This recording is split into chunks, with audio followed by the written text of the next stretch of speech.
Yes. Good afternoon. Happy Dr. King Day. All right. Good day to all.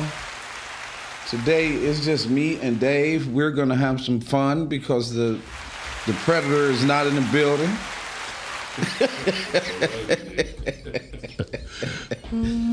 Right. So I ain't say that.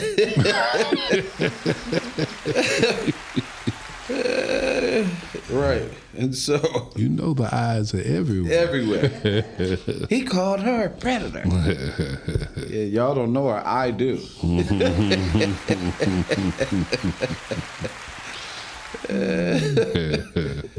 Anyway, today is a good day.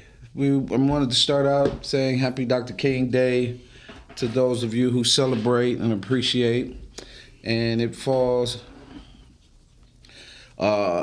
right in line with what we'll be discussing today, right?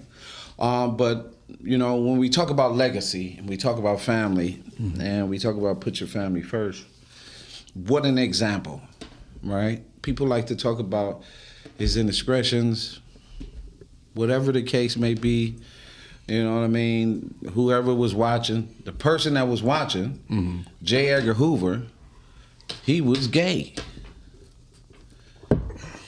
Doing all kind of things. Doing all kind of things. Turned out he got a little black in him too. Mm-hmm. So you want to highlight his indiscretion. And you behind the scene doing your thing. You behind the scene doing your thing, right?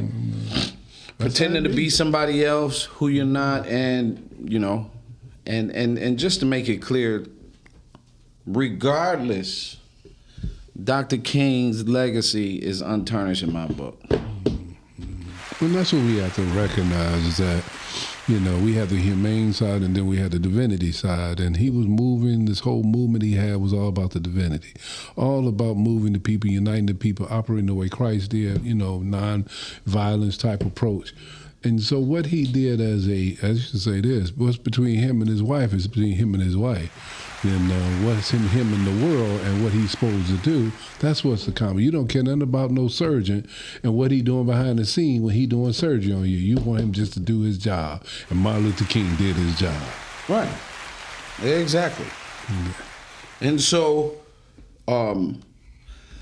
legacy. We can walk down Dr. King's legacy, right? His children, daughter, everybody still putting in some type of work, right? We like to think that that's not the case, right? That somehow, you know, this thing called family,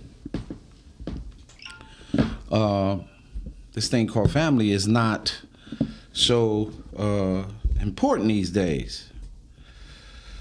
And I want to get right into it, Dave, and we're going to set this up. The question is the family still God's first institution? And in asking these things, you'll be able to call in, right, and we'll have this conversation because I think family has come in such a variety of way. And as I was sharing earlier, there are many number of different religions and perspectives that describe family, but it's described in order. How do you make it in order, right? And I want to start with just that thought, Dave.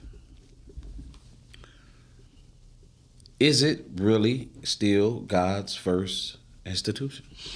I would say absolutely, because God is the same yesterday, today, and forevermore. So he didn't change his standard. Man may have changed theirs, but God never changed his. From the beginning, he ensured that there would be a family structure. First, he said it wasn't good for man to be alone. Then he brought about Eve, and he began to build a family accordingly. It's only when we begin to take our own position to say we're independent of God that the structure of the family started to separate. So, yes. Right? And when you look at that, now we throw the statistics behind it. What happens? Men are found dead alone often. Yeah. more than anybody else, they'll find a man in a home dead, been 2 weeks. I just been to 3 actually, and the men each was found in their apartment by themselves. See what I'm talking about? Yeah, 3. Right?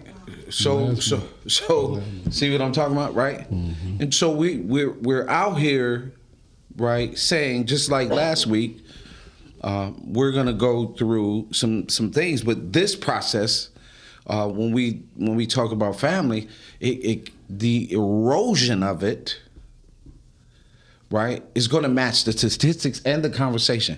Everything that we're going to have in here, this conversation, statistics is going to back it up. Mm-hmm. This is how you know God is in play, mm-hmm. right? The statistics are going to back it up, right? How do you conduct yourself? We talked about Dr. King. Dr. King left a legacy. What is a legacy to a family? What is a family to his legacy, right? And then we get into these things, right? Is it still God's first institution? Dave said, yeah. But Mann will say, as we addressed last week, Mann will say, well, really, I don't know. It's a variety of family, right? Family looks in different ways now, right? Well, laws change. Things move forward. Back then, there were only laws, principles, mm-hmm. if you will, by men who was in contact with God, mm-hmm. spiritually, right? Mm-hmm. As we come forward, which we'll get into, the attack on family. So the reason why culturally, when you see the dynamic that's played out on our 40 million, is because they wanted to reverse the role. Mm-hmm. So we reversed the role. Mm-hmm. Nobody else's role gets reversed, right? So we only reverse the role for black people or indigenous, but however y'all want to be today, Negroes, niggettes, whatever, right? So the reversal of the role, right, is part of the problem, and we'll get into that as well. But I want to say this and make it clear. Dave, you work with families, I work with families, we work with families, right? Mm-hmm. What is the common thing that you see that moves the marriage from marriage to divorce? Watch this, Chantal. Usually, again, the father and the mother, well, let's just put it like this, lack of effective communication. And then what ends up happening is that people go into relationship with a half-wit ideal of what they really need to do to be able to ensure that the marriage will sustain itself. It's like people go in with the honeymoon phase and they forget, just like buying a new vehicle. Yeah, it look good once you first get it, but you got to be able to maintain it. So poor communication or ineffective communication is one. And then what ends up causing the major problem with the family is that the fathers end up being removed from the house. And once they're removed from the house, there's no structure there because now the mother has to be able to do it all. And again, people go back and forth about mothers not doing this and that. But if you're the mother with 3 or 4 kids, at the end of the day, you got to do it all. You got to be the parent. You got to be the father. You got to be the friend. You got to be the worker. That's too much. And one man told me one time when I was working 2 jobs, he said, man, 2 jobs for 2 people. So bottom line, he was true. And it's real, right? And so the other common denominator to that, right, is, what did he say? Usually the man is out of the house. And then what happens, right? So society-wise, right, what did we attack first? Coming out of all these programs, from slavery to everything else, what did we attack first? The male. Mm-hmm. Mm-hmm. We didn't want you to be head of your home. We wanted everything to come our way. So what we did was we made sure that you had the job that he couldn't get, right? Because he go to the job, he called all kind of things, right? So that's just one. But how the great thing about society and reaping what you sow, racism played that part. And then it ended up happening into their families. Mm-hmm. And so now you see culturally that the system is wanting these things. Because what benefit does the system gain when you're out of order? Here's what you benefit, right? Here's what you benefit. Friday, a man is hosting a podcast with 4 young men. They're 30 years old. They're having a conversation. One young man said that the woman is the man and the man is the woman. He's 30 years old. It's all lies. I'm going to tell you why. It's all lies. I'm going to tell you why. If you believe that your masculinity is a man, you've already lost. As a woman, as soon as she dives into masculinity, right, she loses a part of her essence. She loses a part of what happens, right? She loses so many other things, right, that shifts. So then the pressure then falls on the man because now the man has to perform. Caller. Good afternoon, you guys. I'm sitting here looking at your show. This is Dr. Ratanji. How you guys doing today? How you Very doing? good. I'm here and I'm thinking, I do a lot of parent workshops. And I just got through saying in our workshops, if we went back to having a strong family structure, that would alleviate some of the problems that we're having. Right. And then women, we have to support the men when they're in the home. And we have to show respect to them because the man is the head of the household. We have to show respect to them, and then everything else will fall in line. Then we have to teach society how to treat our husbands, our sons, our grandfathers, our dads. So if we get back to a strong family structure, I believe that would alleviate some of the problems that we're having. We have a lot of mental ailments going on now because people they're aloof now because there's no strong figures in the household. Not saying anything bad, but I grew up in an era where there was a strong family. Male president, my dad was in the household, my friend's father was in the household, and we all have the same guidelines. So we have got to go back to family structures, and I believe that will help that will alleviate some of the problems that we're having in society today. Hey, great point, but how about we go to, not go back? You know what I mean? Yeah, if we go to, right? If we go, right. If moving forward, we go to what has worked, right? If we pay attention, right? Because as I was just sharing, and I appreciate your call, Doctor, and you know, you can hang on if you want, if not. But here's the thing that me and Dave were talking about, and I was saying to Chantel, when a woman takes on masculine principle, it changes her body. It changes the scent of her body. It changes the decisions in her body. When she takes on masculine principle, she then begins to talk. You can sit in a room and you can hear women talking like they player, all of that, and they proud of that, but they don't understand. It has solely shifted their bodies, right? Their minds and the mindset. It's the same thing for a boy. When a boy spends too much time with feminine energy, it rewires him. Can I ask you a question? You sure can. What do you feel as though is the first step to a woman being in her masculine energy? Because I don't feel like it's never a place to where women choose to be. But like you guys were saying, when she has to do everything, it kind of is, you know, unwillingly brought upon her. Okay. So one. Yeah. I always ask this question when I do the workshop, the co-pilot workshop. What fault do you play in not having a man? So that's one. Two, when it comes to your masculine energy, right? How did it get there? Right? And if it got there, that means I was making decisions, right? This is where the accountability is on the other side, right? It's so easy for us to say the man is this and the man is that. Oh, it's his fault. Of course it's his fault. Oh, they all cheat, right? This is a conversation that you feed that masculine energy to. And so while you're feeding that masculine energy, you're pushing yourself up. So now you think you can make the same decisions. When God gave you a formula already, when you see the formula happen.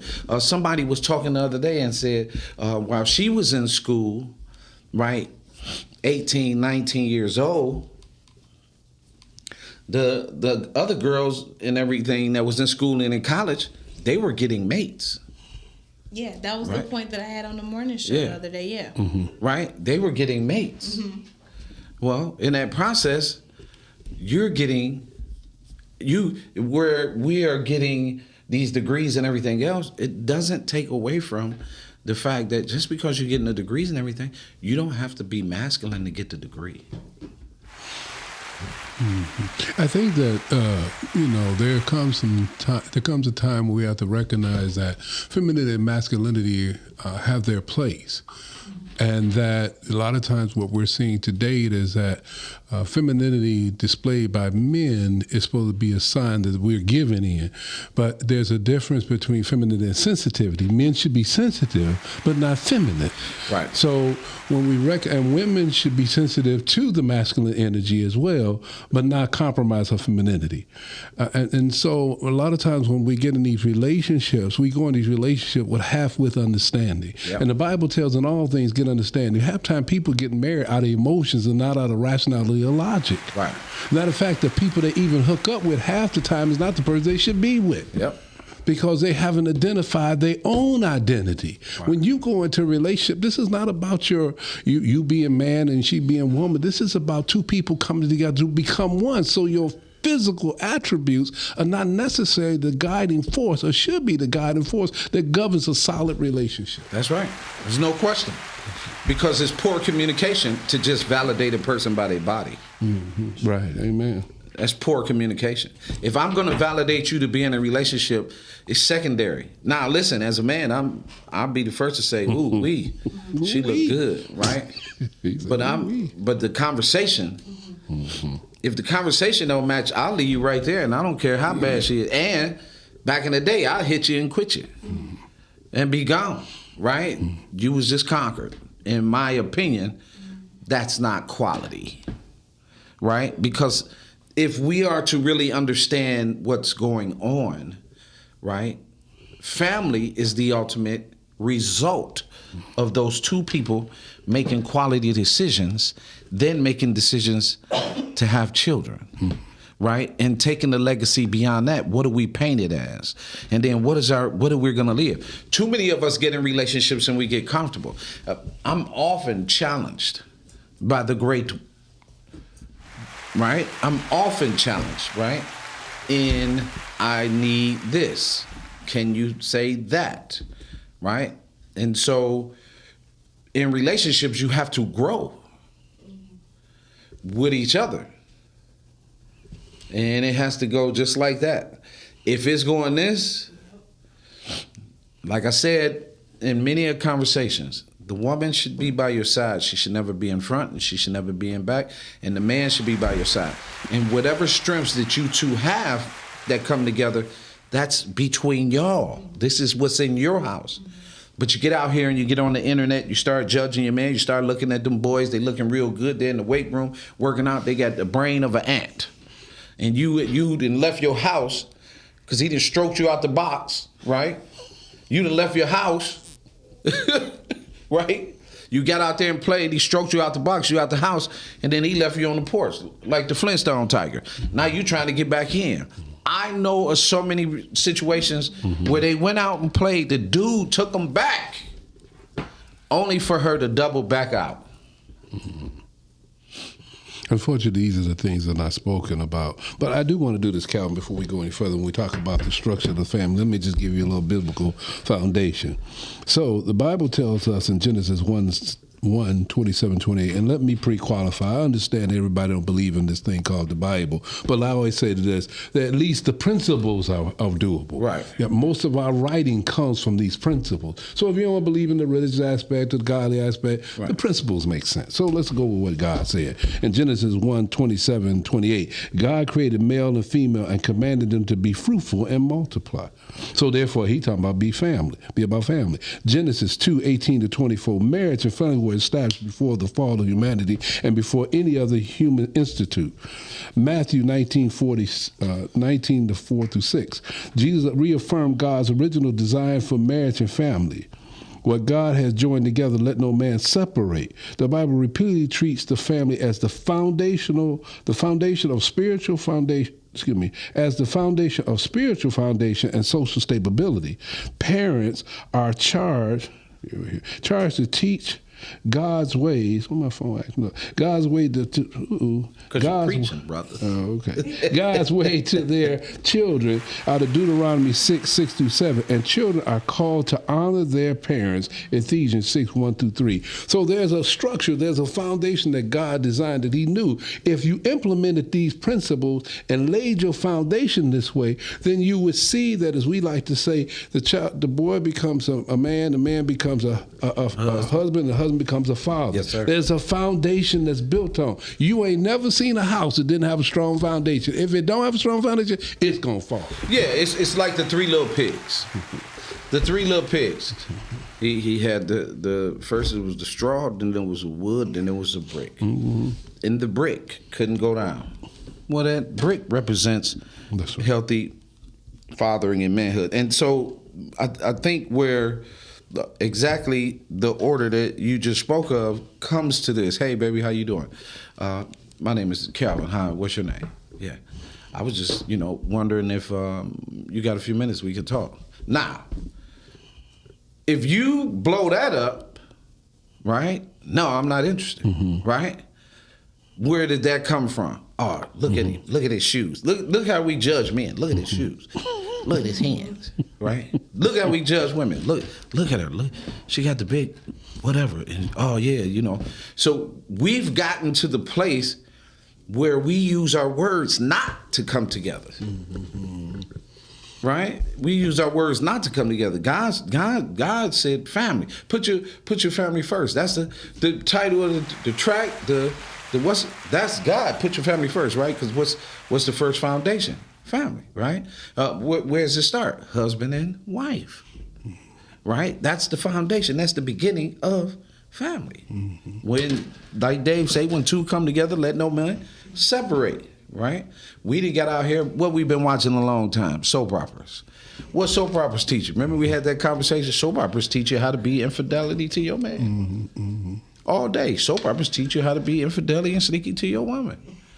If you're watching movies, they show you time and time again. This is a skill set that you've developed since you was a kid. And it's subliminal, see. It's getting in your head, and the more it's bombarded you. Now, you think about it. If you sit here and you watch soap operas 5 days a week, 3 hours a day, and you do that for almost 50-something weeks, and you're doing this for years. Now it becomes your reality. You didn't even realize that they were programming. That's why they call it programming. Yeah. They got you. Programmed. They got you. So I want to. All my little gentlemen children. That's my stomach turn. Right. All them shows, right? Right. Right. So then, that is so true, Dave. Right. Hey, it is what it is, right? So we know we have so many broken families. So when families are broken, what are the ingredients that cause that, right?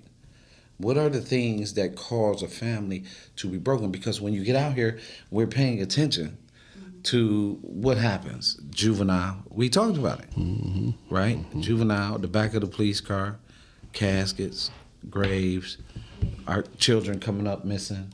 The number one thing that pedophiles and human trafficking look for is children who don't have a father.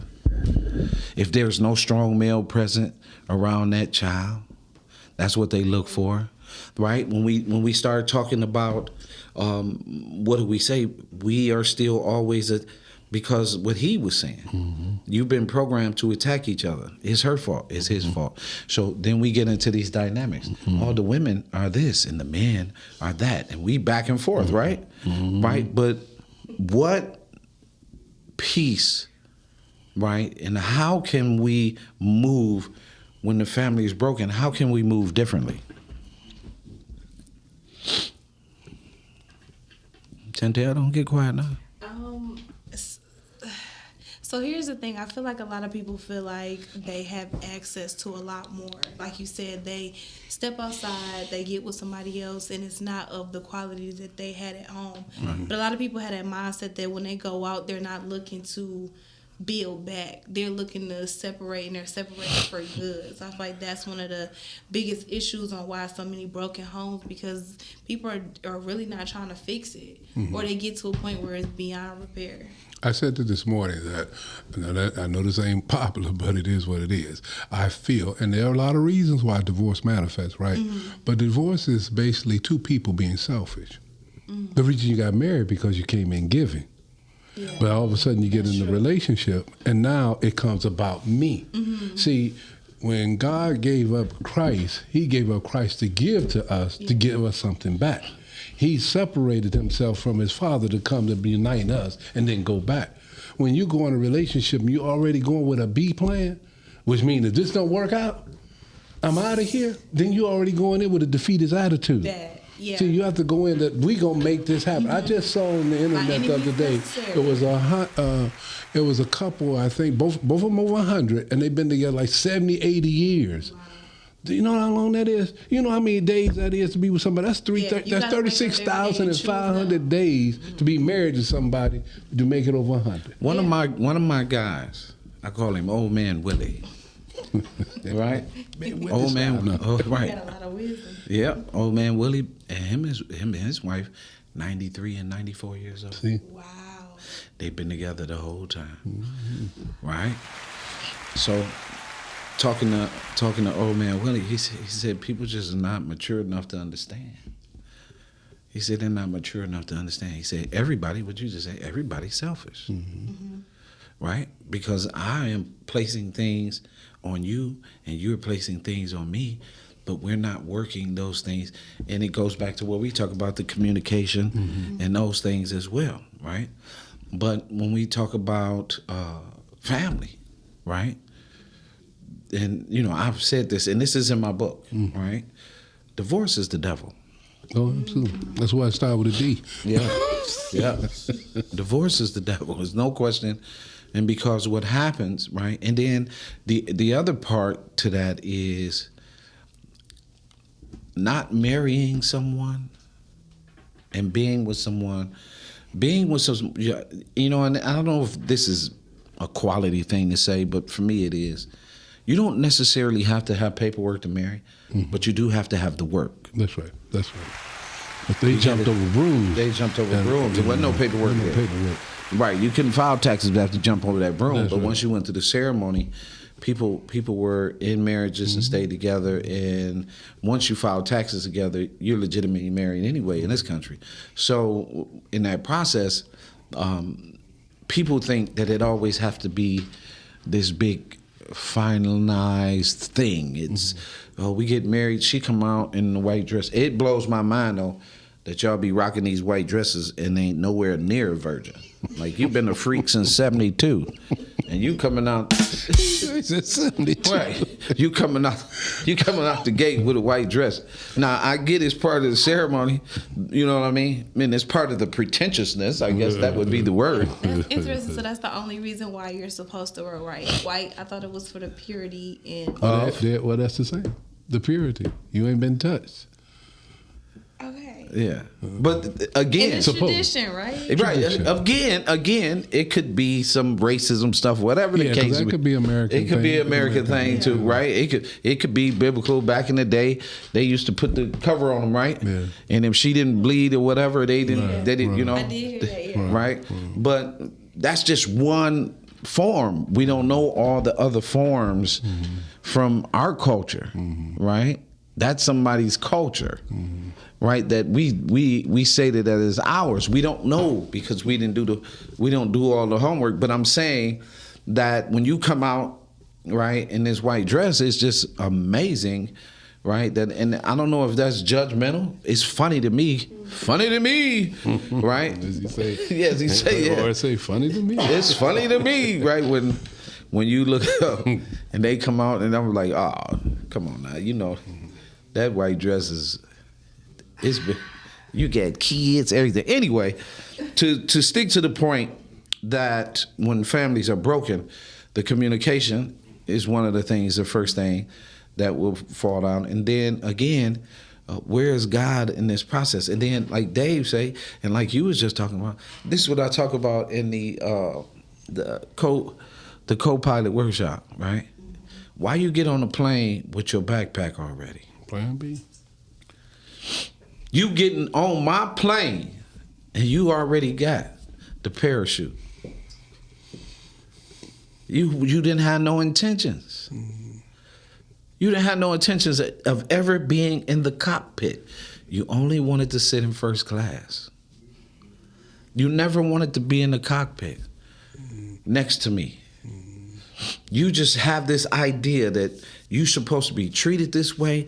This is how it's supposed to be. I'm going to be all of this, and it's all about you, right? And then you're limitless in your thinking is you cook some grub, you get some booty up, and you might go to work.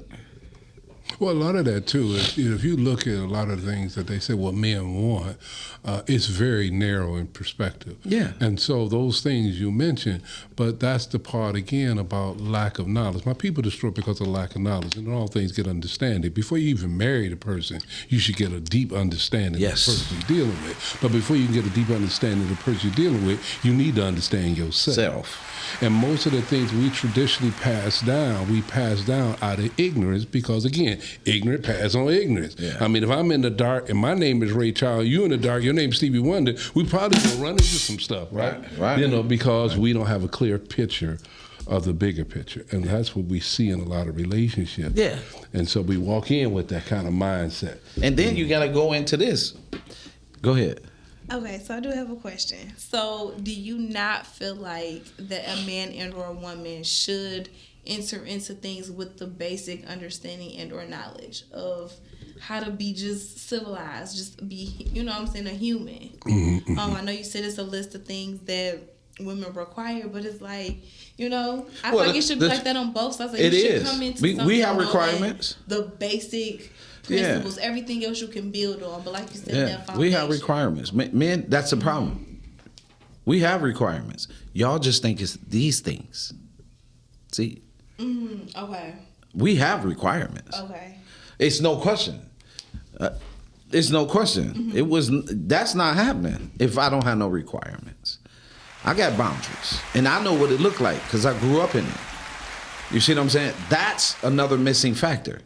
For people that go into relationships and marriages and things have never seen it, never seen a woman care for a man, never seen a healthy man care for a woman, all he has is a television perspective of what somebody told him was supposed to do. We are very good at telling our sons, you're supposed to do this, this, this, this, and forget that our sons is watching us do this, this, this, and this, which then that person becomes damaged. And so any relationships, this is why men get into relationships because of what they see and how their mothers act, and they become hoarders of the woman that they're with. They become violent toward her because he's seen every indiscretion that she did, every game, every lie. So now you going into a relationship with somebody that has watched his parents be horrible to each other. You see? So now with you, you my girl, you can't, where you going? What's that you got on? What's up? Where you going? What's up? Let me see your phone. Right? All those insecurities are built in the home. Right? And then also those indiscretions are built in the home. So she learns how and he learns how to maneuver. This is what I tell parents all the time. If you in the car and you in your car and you late from work and you get on my phone, that child is studying you. And as soon as you tell that lie, that child knows exactly what you look like when you lie. So then they come and they play the game with you. Now here come the manipulation. I want a pair of Jordans. Oh, I ain't got the money right now. You just lied. I know you got the money because I know what you look like when you tell a lie. It's the same thing in relationships. When I poorly communicate, she has access. She can pick up this phone anytime she wants. She got the code, everything. We don't even play phone games. People literally out here playing phone games. No, you can't see my phone. You don't look into my phone. You look at my phone, you gonna be this. You be in. So you telling on yourself immediately by saying, if you look into my phone, don't be surprised when you look into my phone. When you look into my phone, any and every conversation in my phone is visible. We are not hiding anything. So if we're not hiding, then we don't have these issues, right? You got my phone? Where's my phone? I'll never forget, I get up, left the table. I left both phones on the table. I was gone. I'm over there on the other side of the bar talking to my boys. When I come back, one of my boys said, hey, man, you realize you left your phone here with your old lady? And she picked it up and all that. I said, yeah, what? Man, what you on? I say, man, if you don't get your game together. But see, that's that effective communication, what comes with trust. And because y'all have trust, you don't have to play the game. Because you have, I'll go to your terminology, you have removed your boots and your shoes from under all them beds. Out them doors. Because you have to. Even though sometimes you want to go like this. You know, you want to peek in. Let me see what's going on, right? Just for old time's sake. But the truth of the matter is, you're not in them spaces. Right. And that's how you grow, right? And so family is the most important thing. I say this all the time. I never wanted to go through that divorce. Right. It bothers me still to this day. Right. Because I had a plan, a structure for my kids, right? And everything. And I, honestly, it was tough. You know what I mean? It was tough because, man, it was tough, right? And 20 years is a lot of time. It's a lot of time. But when I evaluated, see, I was locked in for the long haul. I was, all the changes and all the things that I went through, because I wasn't innocent. You know what I mean? But my family was important, so nothing ever came to our door. There was nothing never where it was really at our door, like, you know what I mean? And I was trying to hustle, bustle, grow, build. Same thing now. I'm trying to take stuff to a whole nother level. But don't you think now you have a different mindset about how you interact in the relationship? As we talk about communication, building trust, sometimes when you get into the relationship early and you don't have the village to help raise you, you operate from a very limited perspective, which most people don't have a village now. Right. So, and even let's go back to the village, some of the things our parents had displayed, as you say, because we always observing, right? It looked like it's the correct thing to do, but it lacks something as well. Yeah. Let me just point this out. It's just like, for example, TV. So I always say, well, you don't believe what I say, you can watch TV, because at least you got something. Right. So you think about the mindset of relationships. Let me give you 3 different kinds on TV. There was Good Times, there was the Jeffersons, and there was the Hustable. Yeah. So you had the first mindset of a father and a wife that working together. They striving and trying to make it, but they had a poor mindset. You know what I'm saying? Right. Then you got the next one. Well, we moving on up. We didn't improve. Watch the communication when you had the JJs and how they communicated, and John Amos and them. Then you look at how George and Weezy communicate. Then they take it to the next level, and they have you showing how Bill Cosby communicate. And all that, you saw different dynamic displayed about what relationships look like. Right. But it was all based on that knowledge, because the more knowledge they got, the more changes you start to see. High school, entrepreneurship, college graduation. That's right. They gave you all 3, right? So you had a model. But that was it again. Limited formula. Right? Because I'm gonna indoctrinate you in the all in the family and all of these other things, right? And I'm gonna turn you back to soap operas. There ain't many of them. You cut the TV on like y'all talk about cowboy shows and that. Ain't wasn't no darkies on there. If he was a blacksmith. He was a blacksmith. No, I'm just kidding.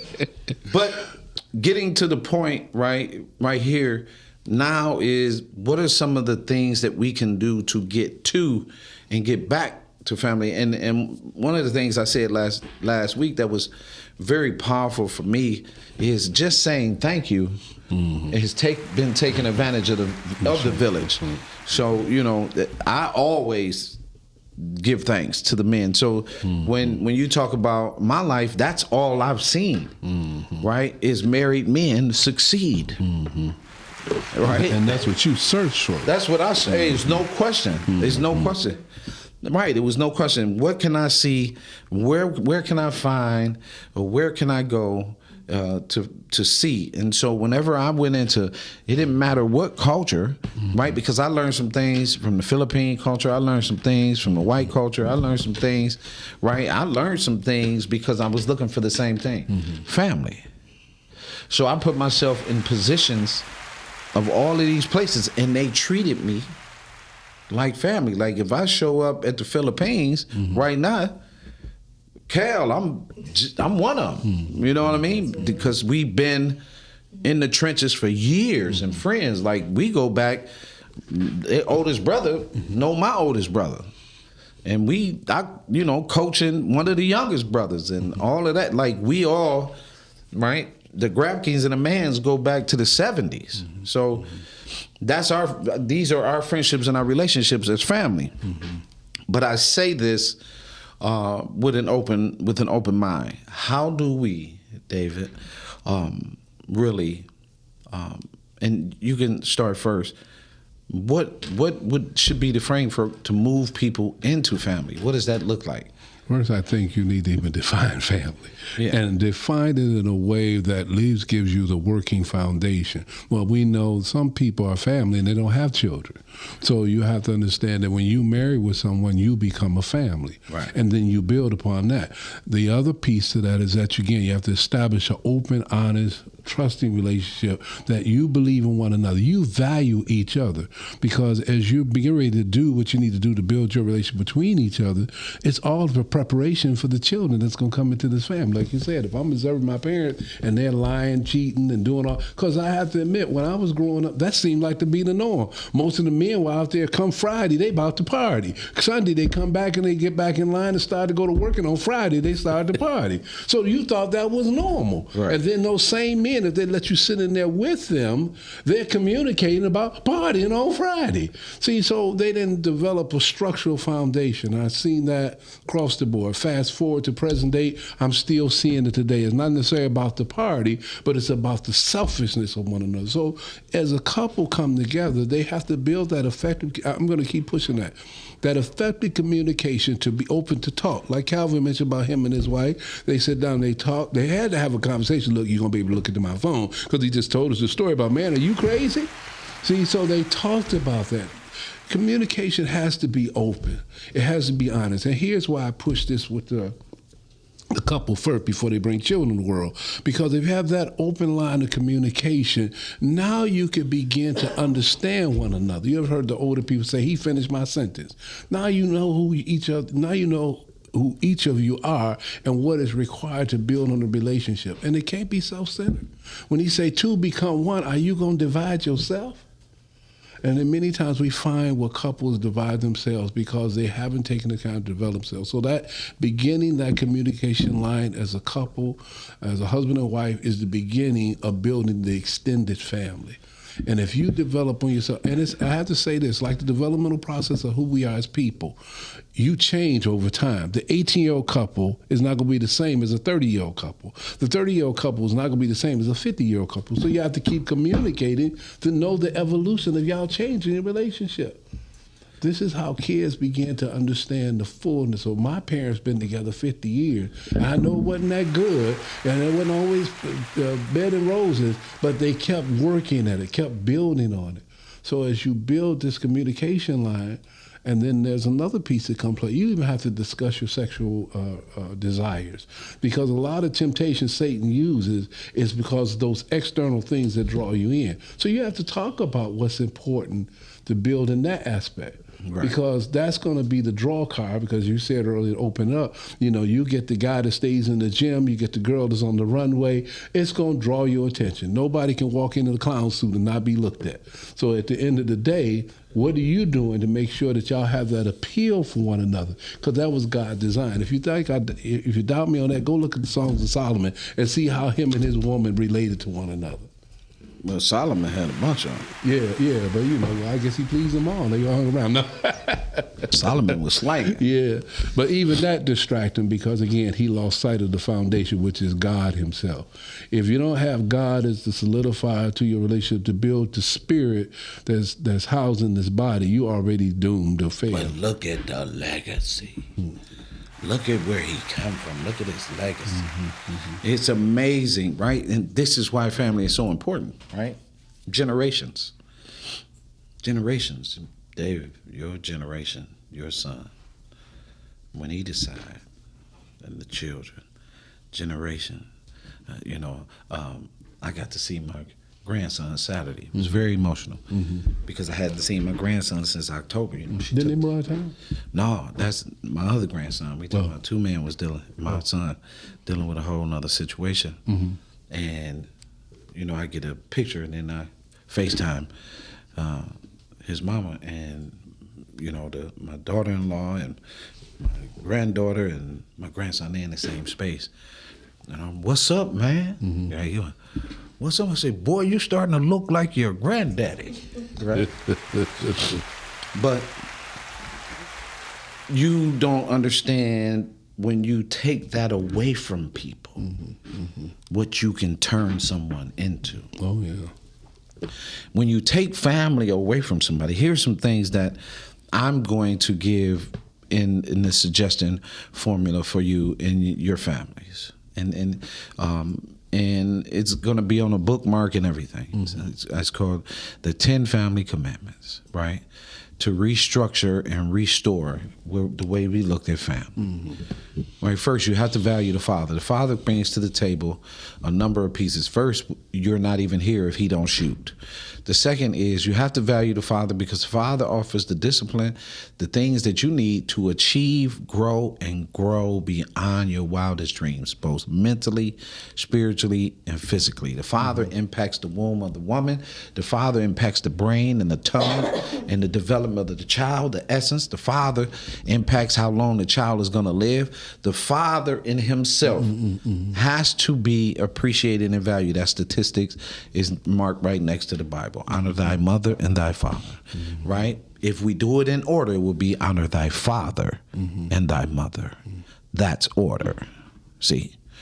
We love to push it the other way, but honestly, the truth way is honor thy father and thy mother.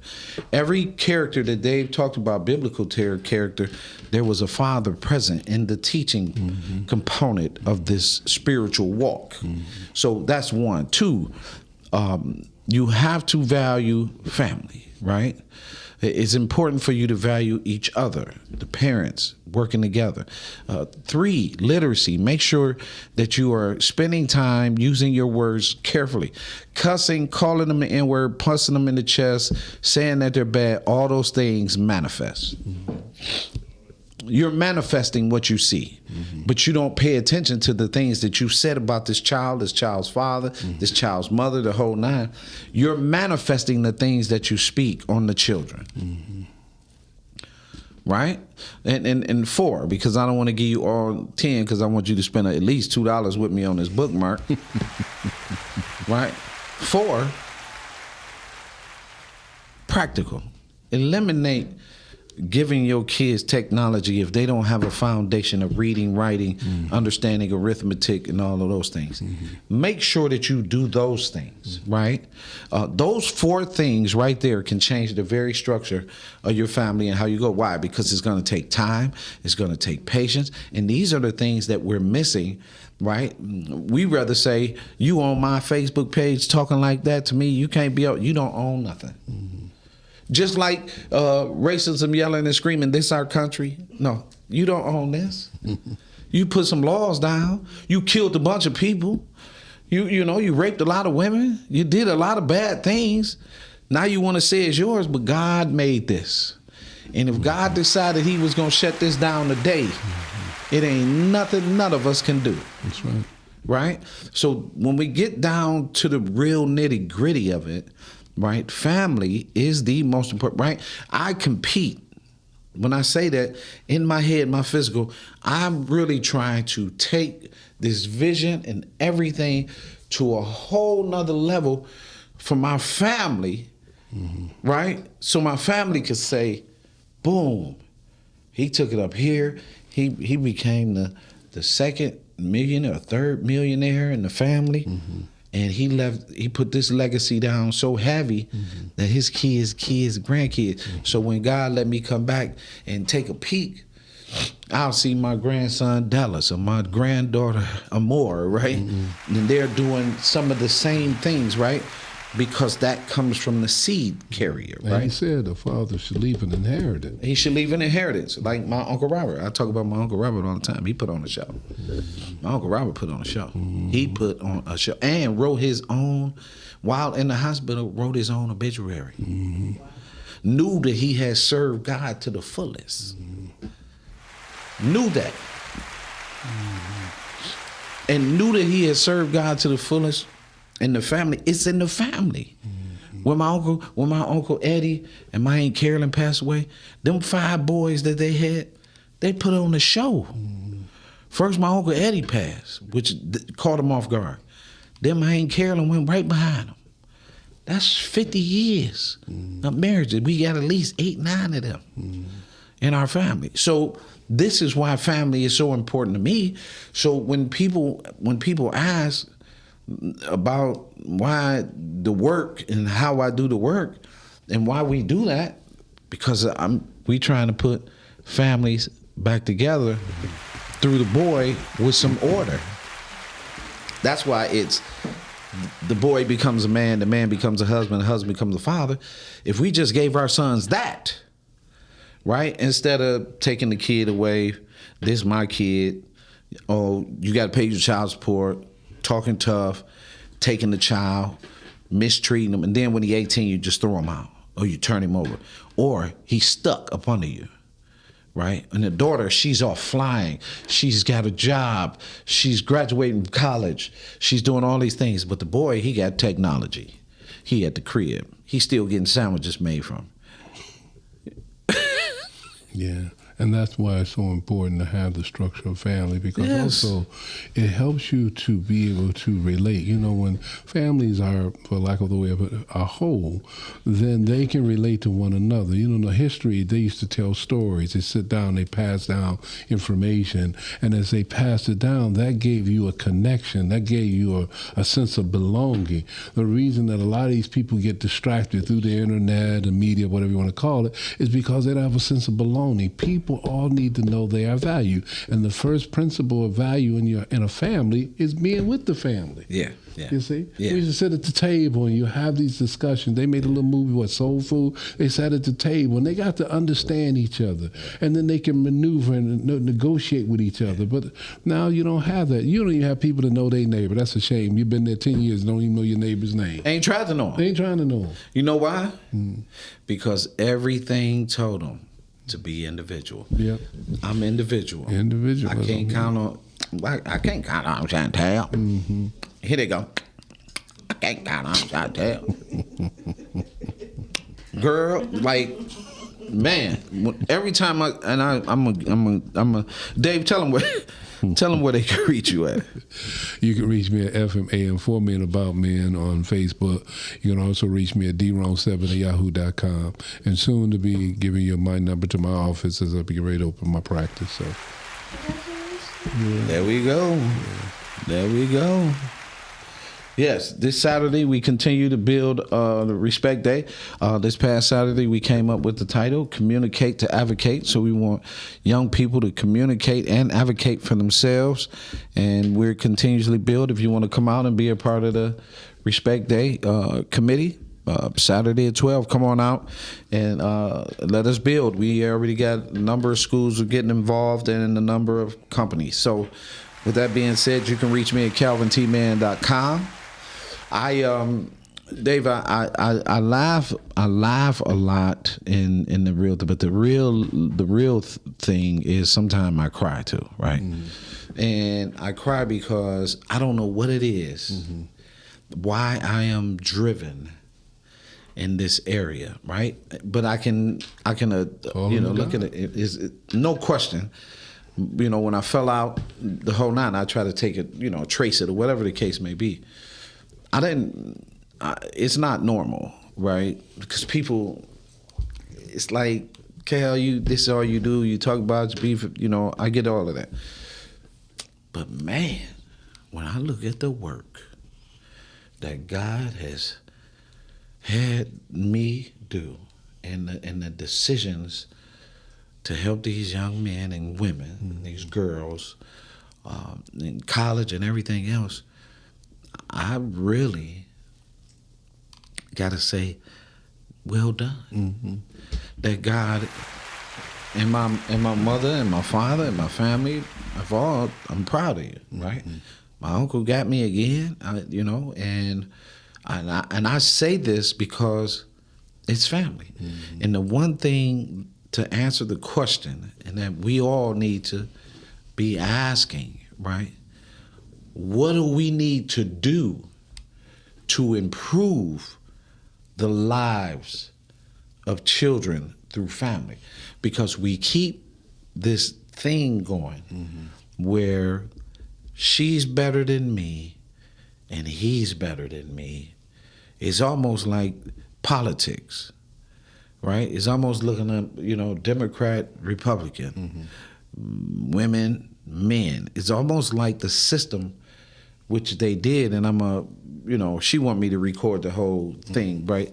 But the system made sure that we were divided because they could eat off of it. They turned Chantel's mother and her family into an economy alone, a single economy, which increases poverty. They turned my mother's family and my mother and father, when they split, it turned her into a single economy. So then she would be dependent on all these things, and she had to buy all these things for those kids alone. She had 7 kids, 5 boys, 2 girls, 5 round-head, ferocious, will hump a fly boys. We everywhere, you know what I mean? And to be clear, she didn't do it alone, but she did some amazing things while being alone, right? It shouldn't be that way, right? Because you need balance. You need that balance so you can understand. Like, you talk about your stepfather. Like, I talk about the men in my life. They're in all my books. I talk about all these men. Because if it's not for these guys, I didn't have balance. It would have been the scale would have been way off. But just like I posted about my Uncle Don, same thing about Jim Curry, same thing about Sonny, man. All of these men were the examples that I needed. But what did we do? We poured drugs into our community and destroyed the idea and the mindset of what a man looks like. And today, he's switching, smacking his lips, and don't know. And some of them down low. And we and some of them up high, right? But what we forgot is in the middle of that, all of that, we didn't lean on God. And the reason, to answer your question, how did I get here from learning those things? In the last 7 years of that marriage, I worked to save it. And when I came out of that, I was already locked in to what I needed to do. And all I did was ask God. And God, as I was looking at the full moon, turned me into this. And I'm clean. I'm like a dope fiend who ain't used heroin in 15 years.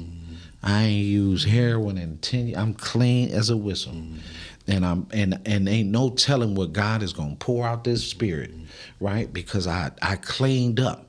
And the one thing that we have to do for our families and individually, we have to clean up inside in order for the outside to improve. That's why he said, be transformed by the renewal of your mind, creating me a clean heart and renew the right spirit in me. Once you got that, you can build your foundation. Yes. Yeah, so next week we will be talking about silent or present, Are you an effective parent? My name is Calvin Mann. This has been a wonderful event. Happy Martin Luther King Day. God bless you and encourage me. I'm young. Peace.